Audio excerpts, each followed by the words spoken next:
I am not a democratic socialist at all, but that's okay if you are. And at that time, we were able to bridge that divide. A concept that I am totally used to because I grew up in the 80s and 90s where we only talked about politics during election season. And most of us, we never even knew who each other's parents were, Republican, Democrat, Independent. Nobody knew. I remember very distinctly in sixth grade when I was old enough to pay attention to the fact that Bill Clinton was running against George Bush, George H.W. Bush, and Ross Perot was also in the mix. We discussed it in class in a very practical way with the teacher. There were no sides drawn. Nobody asked anybody who you would vote for. Nobody asked anybody who their parents were voting for. It just wasn't a thing back then. The only thing most people agreed on is that politicians are snakes. They will do what they do, and there is very little attention given to their constituents. So we all agreed that politics was slimy. Now, I had that kind of a friendship with this young man, and it was nice. It was nice that we could just enjoy each other's company. And then somehow, somewhere along the line, he changed. This happened within the last year. So sometimes with young people of this person's stripe, their onion busting abilities aren't where they should be.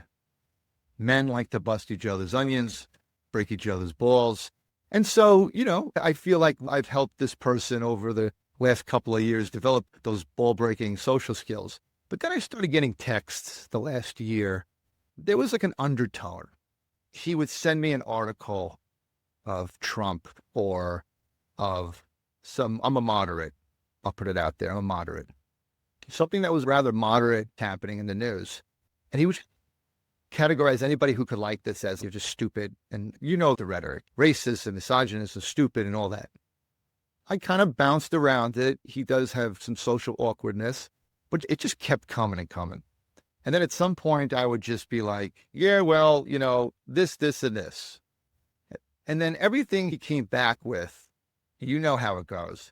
It just became a personal attack under the veil of busting onions. And I tried to tell him, you're not really busting balls here. You're digging. You're going a little too far, my friend. And I was tolerant of it for a few months. And then it just kept happening, especially like 3 a.m, 6 a.m. I'm waking up to it.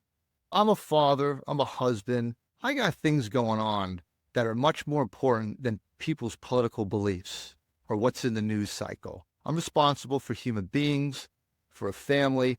I got things going on. And then you get a text like that. And it's like, And so we eventually had a bit of a blowout. And I found that I started getting more of the Jew-hating, personal attacking vibes from him, basically saying things outright that are just despicable. I'm at a point in my life where I work hard, I play hard, I bust onions, I could take a joke, but I just have no time for that vitriol. I don't like it. I'm in my 40s. I don't have to deal with it. And so we parted ways, and it is very sad because we do have a lot of connection. He's a good guy, but I'm not sure if he's slowly becoming radicalized. We use the term radicalized, but I do think it's more of developing personality disorders. You could be born with bipolar disorder. That's not a personality disorder. But just like someone can become a narcissist or somebody can become antisocial through behavioral traits and decisions that they make in their life, we can acquire personality disorders. I think if we can bring that conversation forward and talk about the radicalization of young minds, like acquiring certain personality disorders, we might be able to develop a better understanding of how someone goes south.